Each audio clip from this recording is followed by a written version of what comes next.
Isa lang ang tunay na ang Diyos sa kaniyang kapangyarihan ay nakadarama ng pangangailangan ng iba.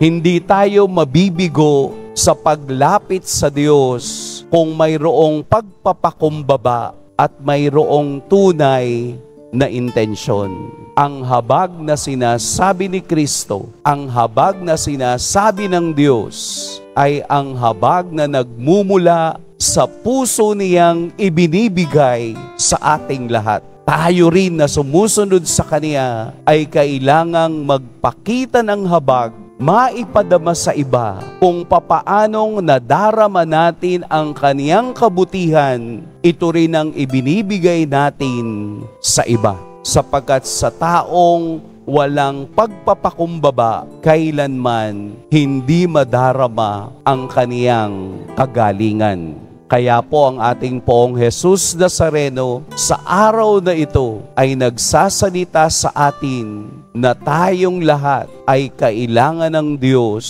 upang tayo'y makapagpatuloy at maging malakas sa kabila ng ating kasalanan at kahinaan. Pagpalain tayo ng Poong May Kapal.